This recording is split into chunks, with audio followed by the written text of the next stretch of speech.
The name of my message this morning is a strong encouragement to hold fast to the hope set before us. Anybody know where that comes from? A strong encouragement to hold fast to the hope set before us. It was read this morning. Comes out of Hebrews chapter 6. James read that. A strong encouragement. You know, the book of Hebrews ends on this note. If you go to the last chapter of Hebrews,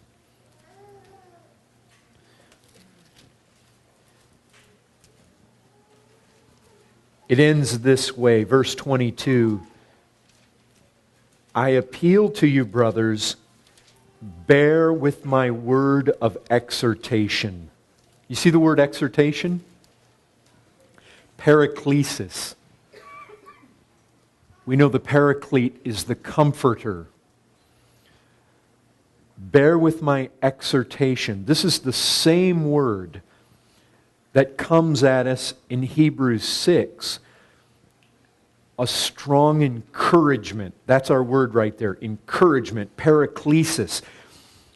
This is really, if we were going to sum up the whole book of Hebrews, what's it all about? It is a strong encouragement to hold fast to the hope set before us. That's the heart, that's the soul of this book.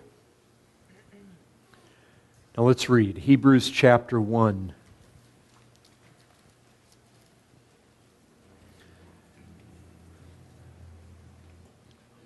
Long ago, at many times and in many ways, God spoke to our fathers by the prophets. But in these last days, He has spoken to us by His Son, whom He appointed the heir of all things, through whom also He created the world. He is the radiance of the glory of God and the exact imprint of His nature. And He upholds the universe by the word of His power.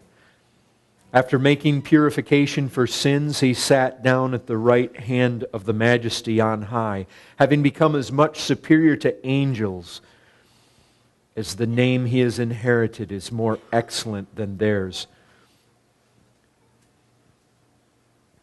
Brethren, it just occurs to me right now reading those 4 verses. If we could measure the weight and the value of words. And how many words are there? 100? Maybe? Can you imagine if you took any 100 words from the San Antonio Express News today and you weighed it in the scales next to these 100 words?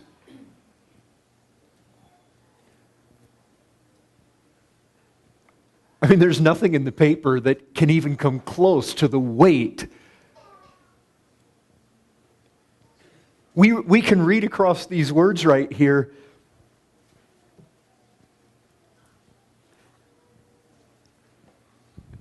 You know, this would be a good test. Anybody that feels called to be a preacher, preach these 4 verses. And you immediately become aware of your inadequacy. Brethren, here's Hebrews. You know what? As I started even reading this, I'm just thinking, here's Hebrews. God help us. How does a mortal man even speak on things like this and do justice to them? I'm just thinking, God help us. As we enter into this book of Hebrews, God help us, brethren. God help us to see, to grow, to hear, to be able to feel. I mean, I just count it all failure. If God doesn't use me to somehow bring some life, some reality, something glorious out of this that changes our lives, that has effect on us, then I would just count it all. It's no good. It's no good. I get this sense that even touching these verses, how do you touch a verse like Christ is the radiance of the glory of God. As I sat at my desk yesterday and I'm just thinking about this, almost the sense of putting my hand to it. It's almost like no matter how much fear, no matter how much trembling a person might even feel, no matter how much of a sense of reverence or respect, whatever it is, it just seems to be inadequate.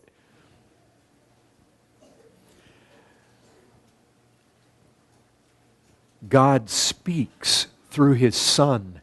God appoints His Son as heir of all things. He creates everything through His Son. He makes purification for sin. He upholds the universe. He's been exalted to the right hand of majesty. Brethren, do you realize here? These are some of the most weighty concepts. You can't come across things outside of the Bible, except other things written about the Bible, that even come close to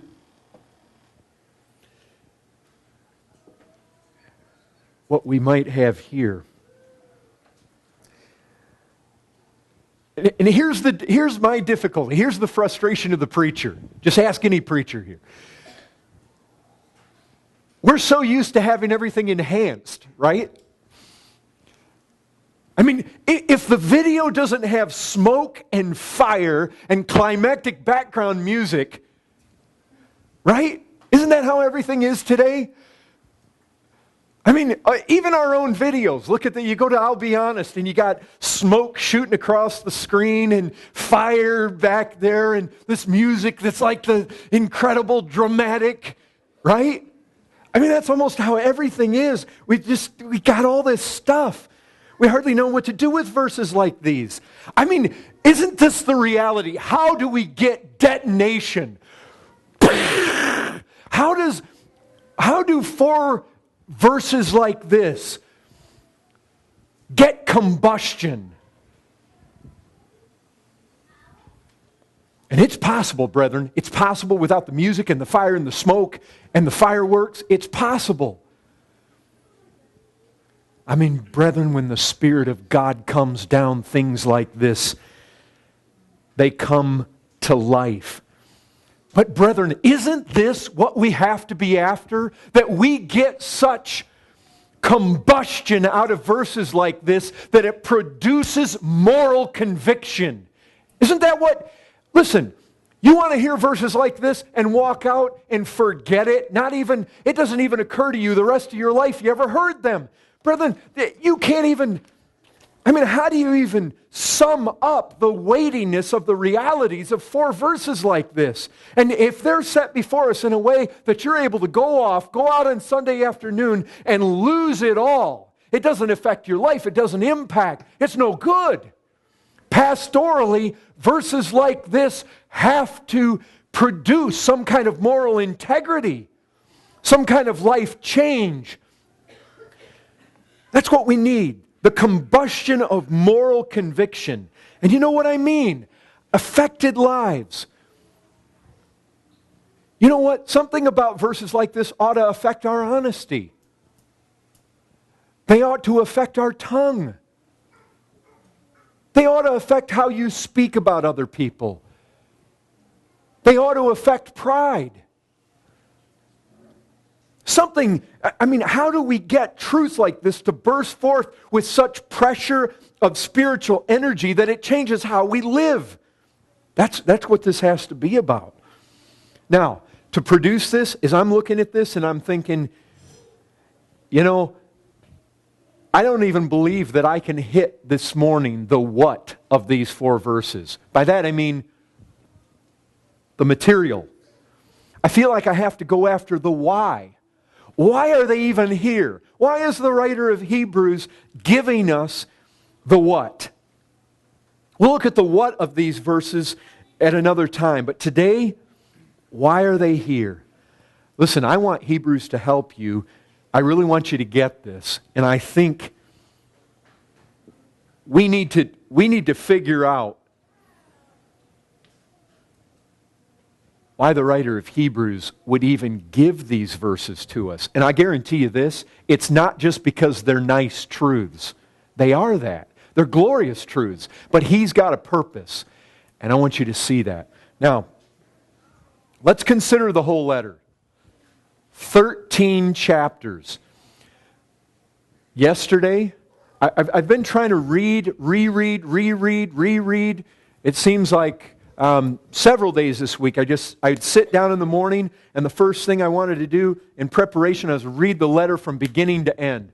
Yesterday, I sat down, or maybe it was Friday now, I sat down and I had a stopwatch, and I hit it, and I started reading. I read from Hebrews 1:1 all the way to the end of chapter 13 in about 35 minutes. You say, why is that significant? Now listen, I was reading at a good clip. If I slowed that down just a little bit to a speed that I might preach at and put pauses in appropriate places, guess how long it would be? Approximately. Maybe an hour, maybe 45 minutes. What typically is that long? A sermon. Exactly. You know what? Hebrews is about sermon length. You know what? When that letter was first given, it was no doubt, in many of the churches it was passed to, it would be read from beginning to end. Which means it would take somewhere probably between 35 minutes and possibly an hour, maybe 40 to 50 minutes to read it through. And it would have been read through. Which means what? What does it mean if this whole thing was proclaimed? Now, look, I don't doubt that as it was passed around through the churches, they got to places where they would read it, they would reread it, they would begin to meticulously look at parts of it, but no doubt it was a regular event that letters like this would have been read from beginning to end. And what happens when you read a letter like this from beginning to end in one setting? I'll tell you what happens. Chapter 13 is read within the same hour that chapter 1 was read. Which does what? It brings a connection. Brethren, you know what happens when you get on this 8-year plan to preach through Hebrews? 4 to 5 months in, we're just finishing chapter 1. Right? And nobody has any clue what's going on in chapter 13 or chapter 5 or chapter 12. And then 8 years later, when you're in chapter 13, everybody's so strung out, they have no concept of what happened 8 years before in chapter 1. Half the people are new to the church. Some people aren't even here anymore. And it's like the continuity is gone. So, we need that continuity. Look, I say all this because I'm looking, I was really challenged with this in Romans when I went through that too. But I want to try to bring Hebrews out in a way that we are getting the whole book and aspects of the whole book all at once in these sermons. Now, there are going to be some places we're going to dive in and we're going to look meticulously at things. But as a whole, I want to try to bring a series out of Hebrews where you guys are getting the big picture. I don't want us to get lost in the minutia because, you can get to where, Hebrews 6, Hebrews 10, what do we do with them? Melchizedek, who's that guy? You get so strung up and hung up on stuff that we begin to lose that bigger picture. So let's consider this whole thing. If you read these first 4 verses and quickly get to the rest of the book, especially places like chapters 5, chapters 12, you know what you find? You find a people in need of help. Look, think with me here. How many of you take vitamins?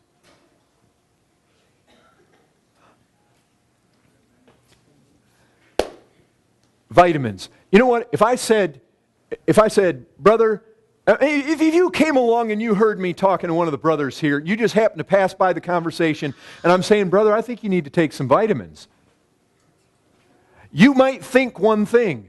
Now, if you went by and I'm talking to this same brother, and I said, brother, you need an operation. Brother, you need radiation treatment. Brother, you know what? You get a different sense, right? Vitamins basically, they help out our well-being. They're basically for our health. You take medicine when something's wrong. Hebrews is not vitamins for general Christian health and well-being. It's spiritual medicine. Hebrews is a remedy for dangerously ill folks. Look, it's like the difference between this. You got a car? I got a car. I got a van. The transmission. You might say, well, you know what?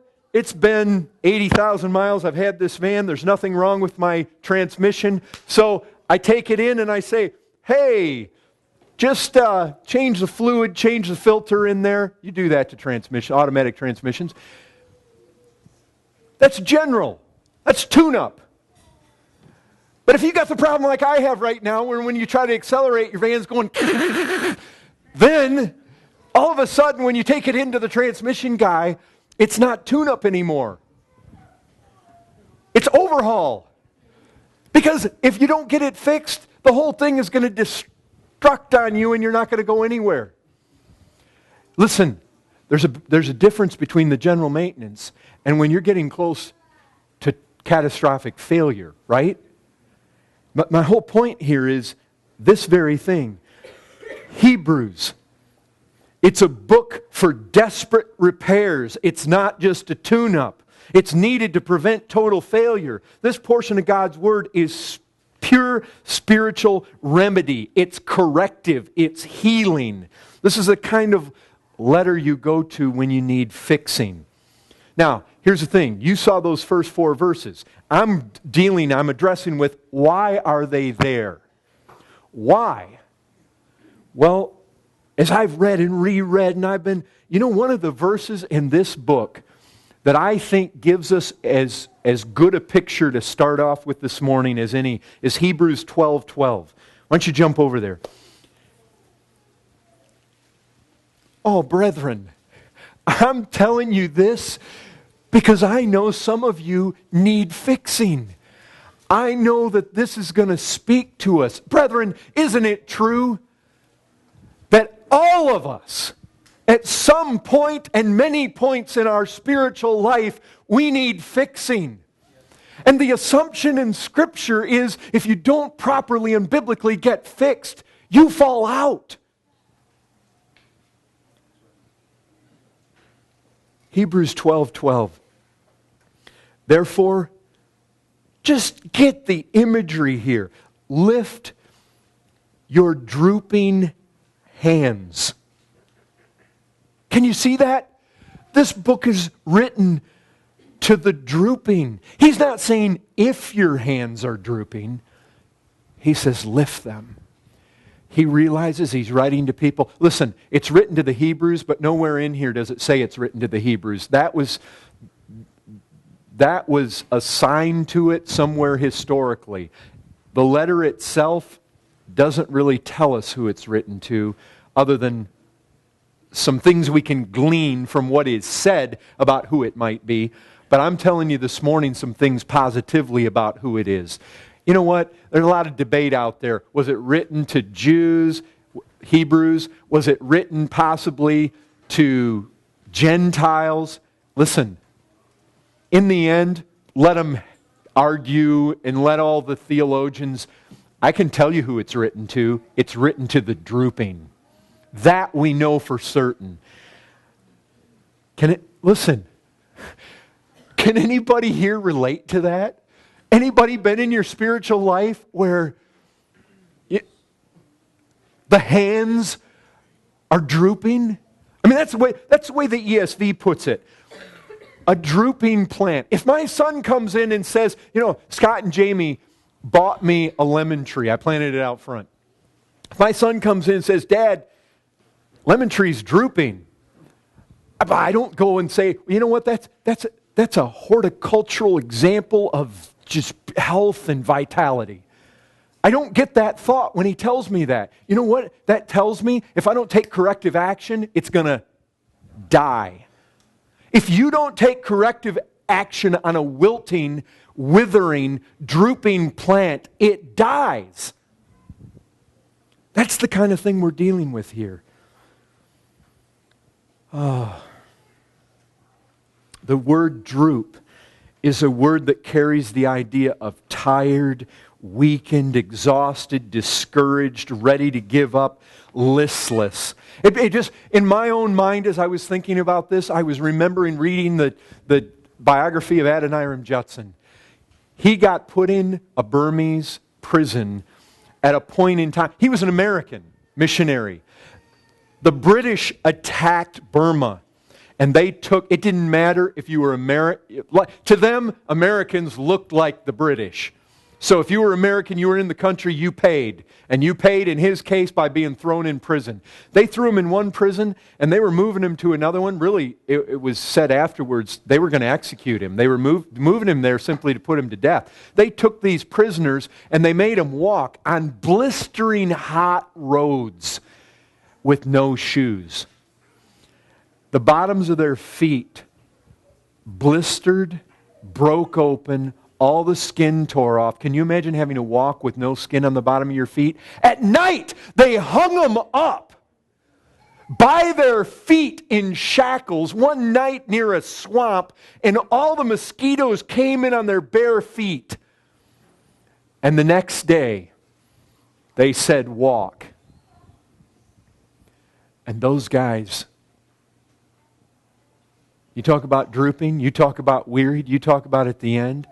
Brethren, they were at the end. They said to their captors, you're going to have to kill us. We're not going. And they let them lay down and they let them rest. Hebrews is addressed to the weary, to the heavy laden, to the exhausted, to the drooping. And then look what it says. And strengthen your weak knees. You know what that literally says? Strengthen paralyzed knees. You know when they have the paralytic there that's lowered down through the roof, that Jesus heals, that you might know that He, as the Son of Man, has authority to forgive sins? He said to the paralytic, son, your sins are forgiven you. Paralytic, this is our word right here. Excuse me. Literally, paralyzed knees. I mean, brethren, can you picture this? We're out on the battlefield. Can you picture the troops are coming? Christian troops. We've got this spiritual picture here. Out there on the battlefield, the Christian lines, we're breaking through, coming across the field. And you see the soldiers, and they're drooping, their hands are down, their knees are paralyzed. I mean, it's almost comical if it wasn't describing real people. This is the picture. These folks don't need vitamins. They need fixing. They need operations, rehabilitation, medicine. There's a problem here. Can you imagine these guys? Imagine. Guys out there on that battlefield. Just a hail of gunfire. All hell's breaking out. Shell shock. Some have fallen down. They're out. They're gone. And you're looking at these guys, and their knees are weak. Weak knees, paralyzed. Paralyzed doesn't necessarily mean like rigor mortis set in. Paralyzed, you can go up to a paralyzed person a lot of time, they're flexible as anything. The problem is they just can't move. Just such weakness and feebleness. They can't do anything. That's the picture we have here. Then look what's next. And make straight paths for your feet. People need to make straight paths for their feet only when their feet aren't doing what? They're not going straight. You need to make straight paths This is getting the course of one's life back straight towards a goal. Where and when that course has become crooked and twisted and wandering. It's a picture, again, we can almost liken to see this soldier. I mean, can you imagine the soldier that came up on Normandy's beach invasion? I heard of some of these guys literally having men beside them and being just vaporized. And some of these guys, they were under such intense fire, their feet stopped moving straight. They stopped going towards the enemy lines. I can remember hearing tell of one guy that he just starts wandering. There were some of the guys that were just wandering around on the beach, some of them sitting down just playing in the sand. They just lost their minds. No longer was the battle a reality. Their feet weren't going straight anymore. They weren't headed in the right direction, no longer alert, no longer ready, no longer advancing, no longer strategic, no longer thinking about how to take out the enemy, make it to the end, make it to the goal. They've wandered, they've strayed. Have you ever seen a marathon runner when they're just losing it? When they're done. You ever seen one of these guys that are running and they hit zero. And they literally just they lose sense of balance. Their feet no longer are going straight towards the finish line. There's a finish line, brethren. There's a race to be run. And these guys, they're not going straight. They're falling. And what happens if they don't get a second wind, get help? They fall. And that's it.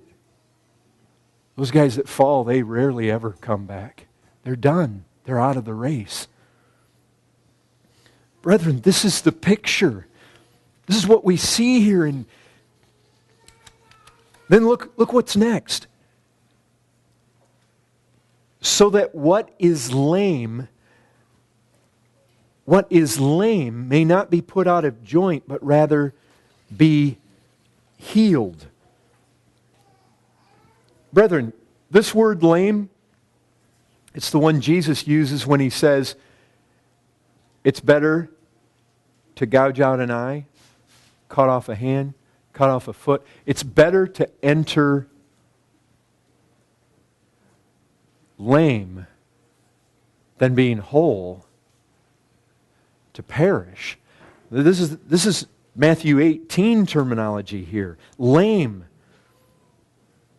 This is exactly that word. To be without an eye, without a hand, without a foot. Those being addressed in Hebrews are spiritually not whole. They're wounded. They're disfigured. Now, here's the thing. Here's what I really want you to see. Oh, brethren, we're going to look at this in the future. But if Hebrews is anything to people in this state, it's this. It is full of warnings from beginning to end. Oh, it's full of help, but it's full of warning. You get in this state. You get where you're teetering. You get where this weakness and this feebleness sets in. And I'll tell you, you see what he's setting before them? They're lame. He acknowledges it. But there's two options. What are they? That's what he says right here. Two options. He says, make straight paths for your feet, verse 13, so that what is lame may not be put out of joint, but rather be healed. You need to notice that carefully. They're lame, and they can go one of two ways. Totally out of joint, or healed. It's one or the other. Look, out of joint means you're lame, and it gets worse. You become out of joint. It's twisted off. It comes apart. This is a picture of falling away. This is a picture of being done. These people are at a crossroads. They're thinking about abandoning ship. Things are just too hard. This terminology describes professing Christians who are wavering between two options. That which is lame is ready to go to the left and be put out of joint, or to the right and be healed. Being put out of joint is the issue everywhere in Hebrews. Oh, it may be said in other ways, but it's the issue. Just listen to this. You don't have to look at them. And there are others. Hebrews 2:1. We must pay closer attention to what we have heard, lest we drift away from it. drifting away. Hebrews 3:12, take care, brothers, lest there be in any of you an evil, unbelieving heart leading you to fall away from the living God. Hebrews 4:11, let us therefore strive to enter that rest so that no one may fall by the same sort of disobedience. Hebrews 10:38, my righteous one shall live by faith, and if he shrinks back, my soul has no pleasure. This book, from beginning to end, is giving warnings about falling out of this race, because that's where they're at. They're at a place of turning where it's just disjointed altogether, or turning in the direction of healing. That's what we've got. These warnings are not empty. Drifting away, falling away from the living God, falling by disobedience, shrinking back. These are real dangers. Makes so much sense.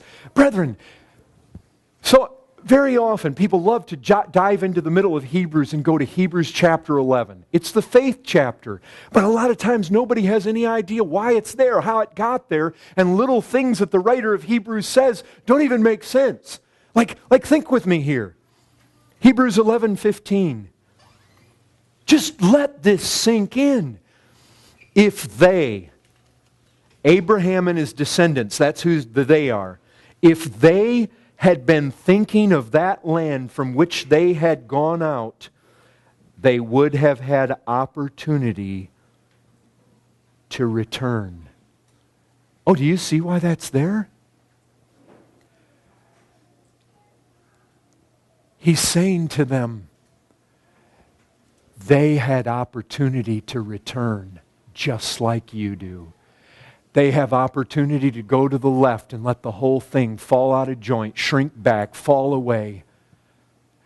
They could have. They were walking along through life and they could have gone back. Brethren, you can put your hand to the plow and turn back. Jesus says don't do it, but you can do it.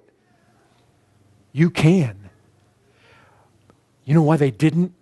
They were seeking a better place than that. That's the hope in all of it. But there's more problems. Look at Hebrews 10:32. I want you to see really who's being addressed. What are the problems? What's behind this? Hebrews 10:32. Recall the former days when after you were enlightened, they came to a knowledge of the truth. That's what enlightened means. They had light. Thy word is a lamp unto my feet. It's the word that gives light. They were exposed to the truth, gospel truth. Recall the former days when after you were enlightened, you endured a hard struggle with sufferings, sometimes being publicly exposed to reproach and affliction, sometimes being partners with those so treated. But notice those words especially at the end of verse 32. Hard struggle with sufferings. Any of you been there with that? Any of you had a hard struggle with sufferings, whatever they might look like? You can tell he's throwing out a number of things here. You just get in the Christian life where you never thought it was going to cost as much. Jesus said at the beginning, count the cost. But you know, sometimes it's difficult to count the cost at a point in your life when you don't really see what the cost is going to be. Oh, you can be told. Doesn't it become kind of another thing sometimes when you actually get there and Jesus says, I want to take this away from you. Lord, not that. Not that. That's where he touches us. A hard struggle. But there's more. Hebrews 5:11. Look there. These folks are facing hard struggles, but they're not responding well to them. It's not just the external temptations. These guys are messing up themselves. These guys are guilty. It's not just what's coming upon them. They're reacting in a way that is not good. Hebrews 5:11. About this we have much to say, and it is hard to explain since you've become dull of hearing. How about the next verse? Hebrews 5:12. You need milk, not solid food, for everyone who lives on milk is unskilled in the word of righteousness since he's a child. Solid food is for the mature. Okay, solid food's for the mature. So who is milk for? The immature. They're dull.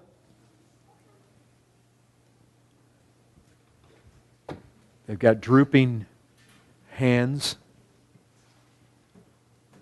They've got these weak, paralyzed knees.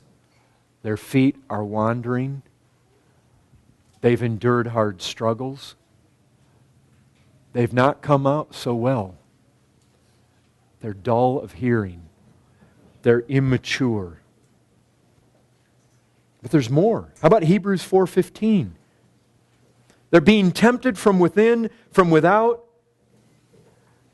When the writer says what he says in Hebrews 4:15, maybe we get a better idea about what's really being said here. We do not have a high priest who is unable to sympathize with our weakness, but one who in every respect has been tempted as we are, yet without sin. You see, when he says tempted as we are, he's not speaking in a vacuum. He knows exactly who he's talking to. He knows these people are tempted from within, from without. And they're not just tempted by their struggles. They're not just dull. They're not just immature. They're not just feeble. They're not just weak. They're not just wandering. Hebrews 12:1. Look what it says there. Very descriptive verses come at us repeatedly through Hebrews to show us the condition of these people who are being dealt with. Which, brethren, this is preserved for us to this age because God knows there are some of you, many of us, and at different times in our lives, all of us, Christians, that need this. Hebrews 12:1. Let us lay aside every weight and sin which clings so closely. So that's what you have this too. Things get hard. You know what happens? Things get hard, they get rough, and it takes the edge off. They become dull. Isn't that what dull is? It takes the edge off. And so you begin to let little bits of sin in. And some things that aren't just out and out sin, but things that are weights. No, they're not dogmatically sin, but what does a weight do to you? It slows you down. I remember John MacArthur, I believe it was this text he was preaching through, talked about running a sprint in combat boots. But that's what it becomes like. It's like running through molasses. It's just weight, and you begin to allow these to come in. You become dull. You don't respond to suffering right. There's immaturity there. And you begin to let these weights, you begin to let this sin, it's tolerated, it's allowed, slows us, entangles us. How about Hebrews 12:4? In your struggle against sin. So they not only have this struggle that we saw against these outward sufferings, a hard struggle with sufferings back in Hebrews 10, but Hebrews 12 says there's a struggle against sin.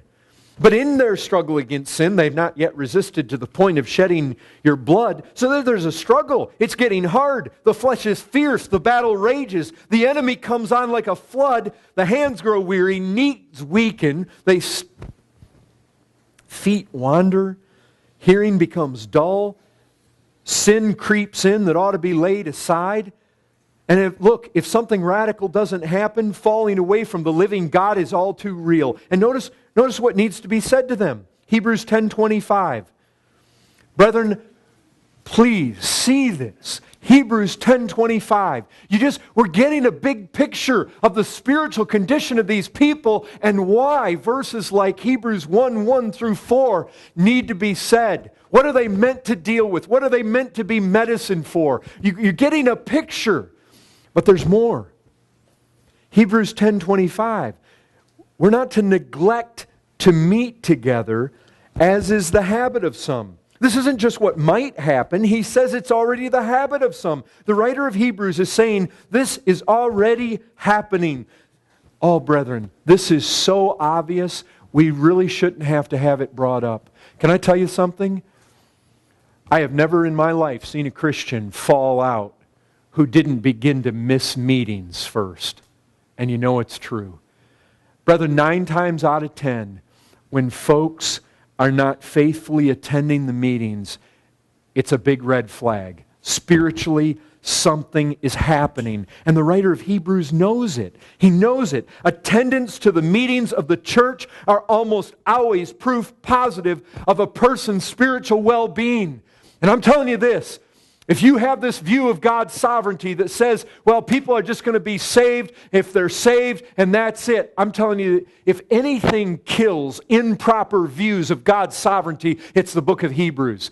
What this writer of Hebrews knows is church attendance is one of the mechanisms God uses in people's lives to get them to the end. And where that is foregone, thrown away, avoided, it affects a person. This is real, brethren. He is sovereign. He is. But we need to put away these silly notions about God's sovereignty that because He's sovereign, I'm going to make it as a Christian whether I attend the church meetings or not. That just simply isn't true. They're falling out, brethren. They're falling out. And then, you know what else is said here? There's 2 verses, Hebrews 13:7 and Hebrews 13:17. The first one says, remember your leaders, those who spoke to you the word of God. Consider the outcome of their way of life and imitate their faith. Hebrews 13:17, obey your leaders, submit to them, for they're keeping watch over your souls. You know another problem that happens when people begin to spiritually fall out? Obedience to the eldership and to the leadership goes out the window. Suddenly the people that are crippled, they suddenly are pointing fingers and saying, it's your fault. It's your fault. Charles Leiter was telling me how the folks in their church, when they've had them fall out or they've had to discipline them, how often suddenly they go and they meet with the people and the people point the fingers at both the elders and say, it's your fault. You didn't pastor me close enough. You weren't faithful to me. It's amazing, brethren. And the writer of Hebrews sees this.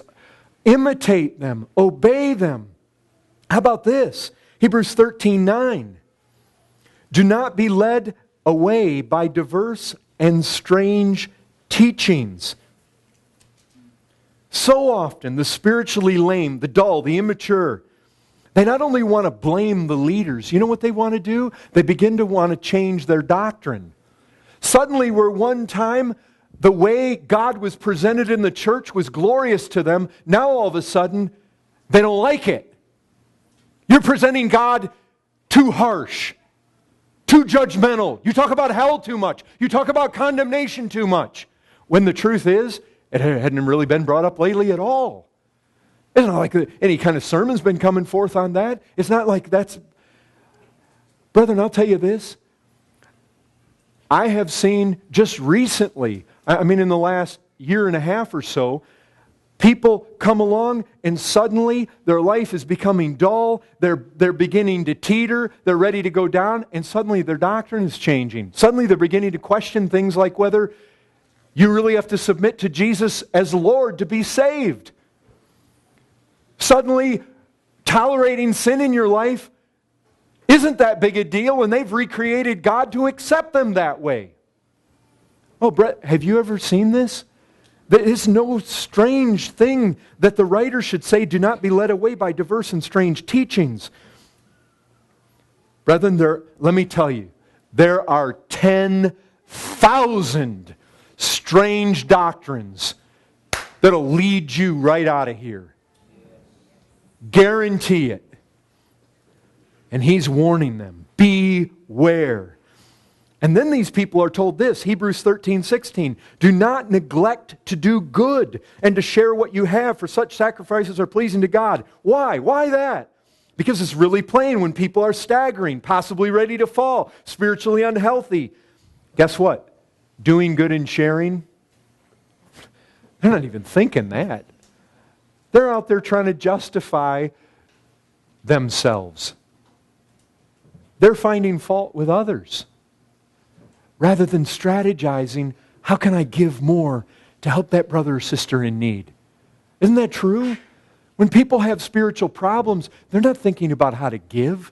They're not thinking about good. They're not thinking about ministering to the needs of others. They're all selfish. They're hung up on themselves. They're hung up on protecting themselves. They're hung up on defending the sin that they're allowing into their lives. It's clinging to them that they need to put away. They're there defending their coldness. They're defending why they haven't been coming to church. Well, the little one had sniffles. This happened, that happened. Brethren, that's what happens. They're no longer strategizing about how to live the Christian life and to give and to give and to be like Christ and imitate Him and go about speaking truth and doing good. Jesus said, follow me, but they're not following anymore. Their feet are wandering. This is the picture. My brothers and sisters, do you see the condition of these people? This is the backdrop to Hebrews 1 through 4. If we don't see this, then we miss the importance of what's happening here. So what do these people need? Oh, you know what? Amidst all the warnings and all the what you have is the writer of Hebrews describing what the people are like. He's giving them warnings, but literally everywhere. This book is about the supremacy of Christ. Everywhere. That's why chapter 1, verse 1 starts with our eyes getting focused immediately on Christ. You know, it has never hit me like it has since I started studying this book. We're going to look at these in the days ahead. Right there in verse 1, Christ is superior to the prophets, verse 1 and 2. I mean, that's what it says long ago, many times, many ways. God spoke to our fathers by the prophets, but in these last days He's spoken to us by His Son. When you get over to chapter 2, verse 1, He's saying, because of all this, you need to pay special attention. He's saying it's greater. God speaking through His Son is superior. When you go through the book of Hebrews, you know how many times the words greater, better, more glorious? I mean, it just comes out. Christ is set above the prophets. Right there in verse 4. Superior to angels. Hebrews 3:3. Worthy of more glory than Moses. Hebrews 4:8. If Joshua had given them rest, but he didn't. Christ is the rest. Christ is superior to Joshua. Hebrews 7:7. It's beyond dispute, the inferior is blessed by the superior. Who's superior? Melchizedek to Abraham, and Christ is of the Melchizedek rank of priest. He is superior to Abraham, which makes Him superior to Levi, who came forth from his loins, to whom tithes were paid, to Melchizedek by Abraham, and therefore by Levi being yet in his loins. Christ is superior to Aaron, Hebrews 7:11 tells us. Christ is superior to the law, Hebrews 7:19. Christ and His covenant superior to the old covenant, Hebrews 7:22 says, we're going to get to all this. It says Christ is superior to all the high priests. Christ's blood is superior to the blood of goats and calves. Christ's sacrifice superior to all other sacrifices. How about this? Hebrews 10:34. You joyfully accepted the plundering of your property since you knew that you yourselves had a better possession. I mean, Christ is superior to all other possessions. He's better. Hebrews 12:24. Jesus, the mediator of a new covenant, and to the sprinkled blood that speaks a better word than the blood of Abel. He's superior to Abel. Christ's country is superior to every other country. Hebrews 11:16. But as it is, they desire a better country. Christ's reproach, superior to the treasures of Egypt. Moses considered the reproach of Christ greater wealth than the treasures. Christ's life is superior. The eternal life Christ gives is superior to release and freedom from torture. Hebrews 11:35. Some were tortured, refusing to accept release so that they might rise again to a better life. It's better.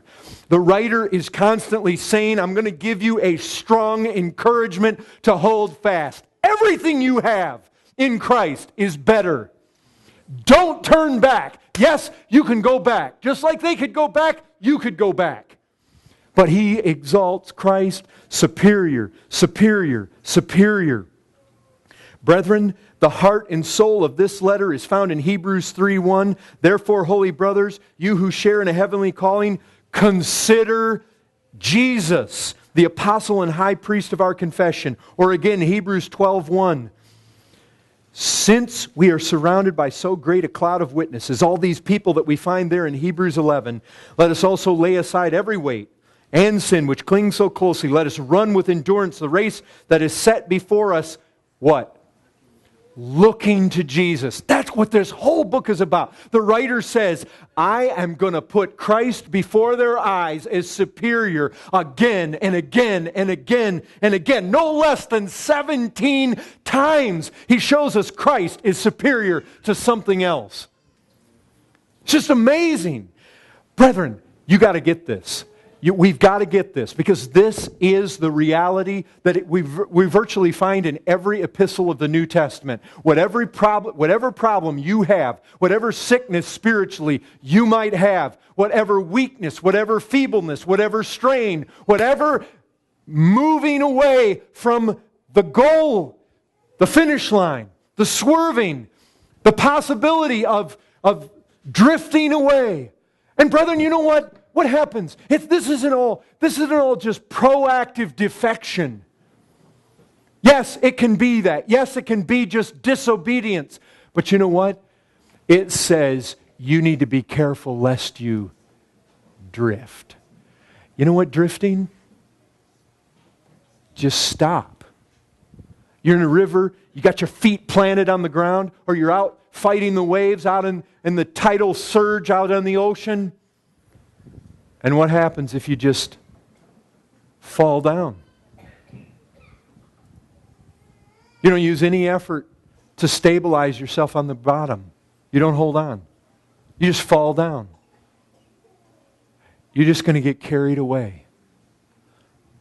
It's not always proactive defection. Sometimes it's just slowing down and quitting. It's just stopping. Okay, I want to end with this.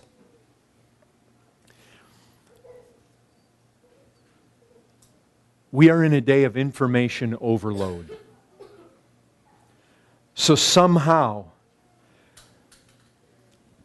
I go back to these guys. I love Charles Simeon, Anglican preacher, late early 1800s.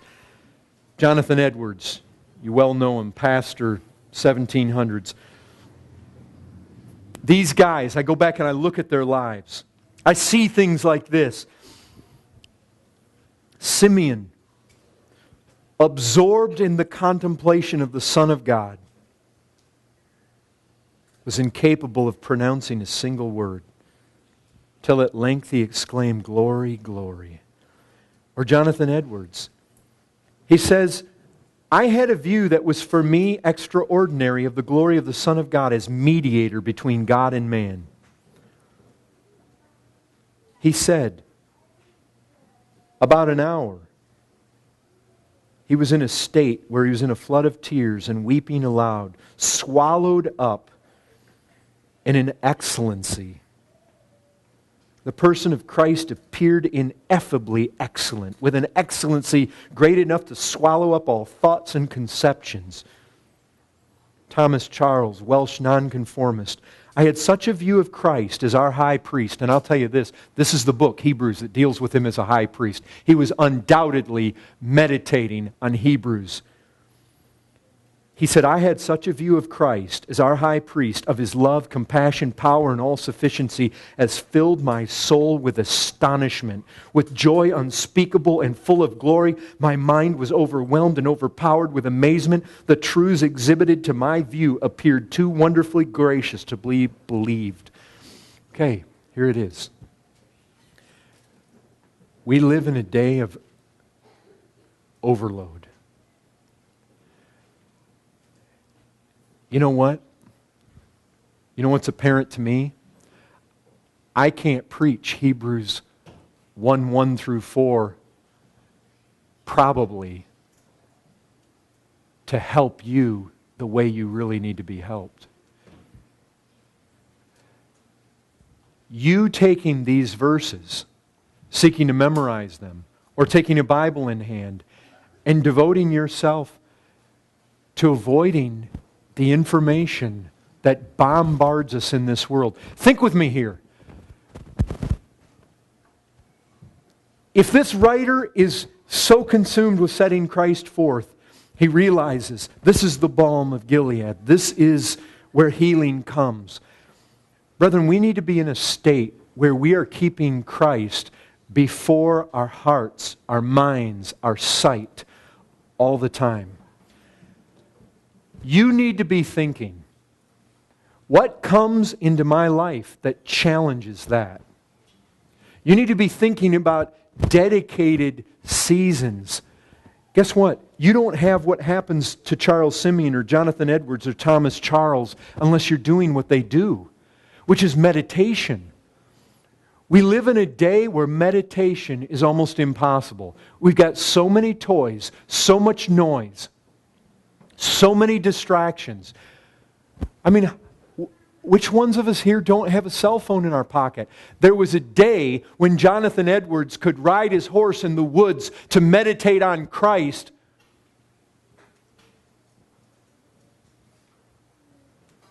And the phone wouldn't ring. It's not a positive thing that you have a cell phone and you can be reached at any time. And that no matter when somebody calls you, you answer. You ought to have seasons in your life when you turn that thing off. You need to have times in your life, brethren, look at a week of your life with me. How much time are you, which ones of you are taking an hour where you say, I'm going to go for a walk and I am going to seek to meditate on the first 4 verses of Hebrews. And I want to chew on those, and I want to begin to ask questions, and I want to be able to compare Scripture with Scripture in my mind, and I want to think on Christ, and I want to think on His person, and I want to think what that means. Brethren, when you become filled with a joy that is unspeakable and full of glory over the glories of Christ, that's where health comes from, right? The joy of the Lord is what? It's your strength. Don't tell me that people that become unable to speak because of an exhilarating glory of Christ, and then the only words that can come out amid tears and deep heart movement of the truth of the reality of the person of Christ. And all I can say is glory, glory. People like that, they don't go out and let sin and weight cling to them. They don't go out and have to be told to obey those that have leadership or attend meetings or be fruitful in their life, or to be careful lest they fall away. People are not headed back to the old country when they've experienced Christ like that. But listen, this book of Hebrews makes it abundantly clear. You live lives like this and you win this race by things you do. That's the reality. Work out your salvation with fear and trembling. Brethren, people fall out of this race all the time. They fall out all the time. Don't fall out. There are strong encouragements to hold fast, brethren.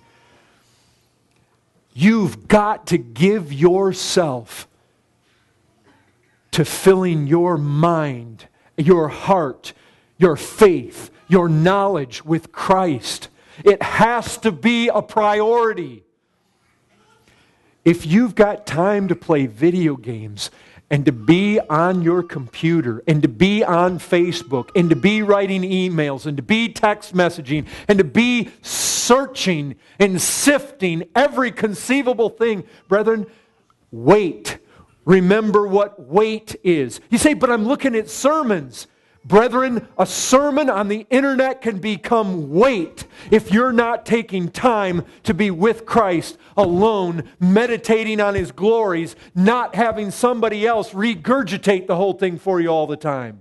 You need to be there in the Word for yourself. You need to be praying and walking with Christ for yourself, not being spoon-fed everything. It doesn't matter. You say, well, I watched 3 Paul Washer sermons last night. Brethren, that cannot make up for this.